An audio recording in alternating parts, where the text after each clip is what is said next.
Hello ಸ್ನೇಹಿತರೆ, ಇಂದು ಪ್ರತಿಯೊಬ್ಬ plumber ಹೃದಯದ ವಿಚಾರ, ಅವರ ಅಭಿವೃದ್ಧಿ ಪಾಠ ಹೇಗಿರಬೇಕು ಎಂಬುದನ್ನು ಚರ್ಚಿಸೋಣ. ನಾನು ಶಶಾಂಕ್ ಗನ್ವರ್, ಪ್ಲಂಬರ್ ದರ್ಕಿ ಗುಂಪಿನಲ್ಲಿ ಎಲ್ಲ ಸಹೋದರರನ್ನು ಸ್ವಾಗತಿಸುತ್ತೇನೆ. ಪ್ಲಂಬರ್ ಆಗುವುದು ಕಲೆ. ಇವತ್ತು ಪ್ರತಿಯೊಂದು ಮನೆಯಲ್ಲಿಯೂ ಅತ್ಯಂತ ಅಗತ್ಯವಿರುವ ವಸ್ತುಗಳು ಪ್ರಾಥಮಿಕ ಮತ್ತು ಡ್ರೈನೇಜ್. ಇವುಗಳಿಲ್ಲದೆ ಮನೆ ನಿರ್ವಹಣೆ ಕಠಿಣವಾಗುತ್ತದೆ ಮತ್ತು ಮನೆಯಲ್ಲಿರುವವರಿಗೆ ತೊಂದರೆ ಮಾತ್ರ ತೊಂದರೆ. ಪ್ಲಂಬರ್ ಅಂದರೆ ಮೊದಲಿಗೆ ಕಠಿಣ ಕೆಲಸ ಮಾಡಿ ಇತರ ಪ್ಲಂಬರ್ ಕೆಲಸವನ್ನು ಕಲಿಯುವನು. ಎಲ್ಲಾ ವಿಧದ ವ್ಯವಸ್ಥೆಗಳನ್ನು ಇಡುವುದರಿಂದ ಪ್ಲಂಬಿಂಗ್ನಲ್ಲಿ ಉಂಟಾಗುವ ತೊಂದರೆಗಳನ್ನು ಅನುಭವಿಸುವವನು. ಅವನು ಸಮಸ್ಯೆಗಳನ್ನು ಪರಿಹರಿಸುವುದರಲ್ಲಿ ಸಾಮರ್ಥ್ಯ ಹೊಂದಿರುತ್ತಾನೆ ಮತ್ತು ಹೊಸ ತಂತ್ರಜ್ಞಾನಗಳಿಂದ ತನ್ನನ್ನು ನವೀಕರಿಸಿ ತನ್ನ ಗ್ರಾಹಕರಿಗೆ ತಲುಪುತ್ತಾನೆ. ಆದರೆ ಸ್ನೇಹಿತರೆ, ಪ್ಲಂಬರ್ ಆಗುವುದು ಕೇವಲ ಒಂದು ಉದ್ಯೋಗವೇ ಅಲ್ಲ, ಇದು ಸಹಾಯಕನಿಂದ ಪ್ರಾರಂಭವಾಗುವ ಒಂದು ಪ್ರವಾಸ. ಯಾರಾದರೂ ಕಟ್ಟಡ ತಾಣಗಳಲ್ಲಿ ಅಥವಾ ಮನೆಯಲ್ಲಿ ತಮ್ಮ ಗುತ್ತಿಗೆದಾರನಿಗಾಗಿ ಎಲ್ಲಾ ವಿಧದ ಕೆಲಸಗಳನ್ನು ಮಾಡುವನು. ನಂತರ ಅವನು ಪ್ಲಂಬರ್ ಆಗುತ್ತಾನೆ. ಅಥವಾ ಟ್ರಾಕ್ಟರ್ ಬಳಸಿ ಕೈಗಳಿಂದ ಕೆಲಸ ಮಾಡುವುದರ ಜೊತೆಗೆ ಕೆಲವು ಸಹಾಯಕರ ಸಹಾಯದಿಂದ ಚಿಕ್ಕದಾದ ಕೆಲಸಗಳಿಂದ ತನ್ನ ವೆಬ್ಸೈಟ್ ಅನ್ನು ಚಲಾಯಿಸುತ್ತಾನೆ.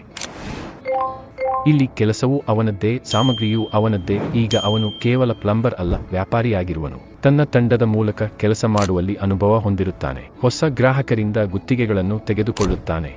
ವಾಸ್ತುಶಿಲ್ಪಿಗಳು ಮತ್ತು ಕಟ್ಟಡಗಾರರೊಂದಿಗೆ ಒಂದೇ ಯೋಜನೆ, ದೊಡ್ಡ ಕಟ್ಟಡ, ದೊಡ್ಡ ತಂಡ, ಆಲೋಚನೆ ಇದೆ. ಸ್ನೇಹಿತರೆ, ನೀವು ಯಾವ ಮಟ್ಟದಲ್ಲಿದ್ದೀರಾ ಮತ್ತು ನೀವು ಎಲ್ಲಿಗೆ ತಲುಪು ಬಯಸುತ್ತೀರಾ? ಏಕೆಂದರೆ ನೀವು ಇಂದು ಹೊಸದನ್ನು ಕಲಿಯಲು ನಿರ್ಧರಿಸಿದರೆ ನಾಳೆ ನಿಮ್ಮ ಪ್ರಗತಿ ನಿಮ್ಮದೇ ಆಗಲಿದೆ. ಇದನ್ನು ಯಾರೂ ನಿಲ್ಲಿಸಲು ಸಾಧ್ಯವಿಲ್ಲ. ನೆನಪಿಡಿ, ನಿಮ್ಮ ಪ್ರಗತಿಯ ನಿಜವಾದ ಜೊತೆ. ಮುಂದಿನ ವಿಡಿಯೋದಲ್ಲಿ ಕನಸನ್ನು ವಾಸ್ತವಗೊಳಿಸೋಣ. ಧನ್ಯವಾದಗಳು.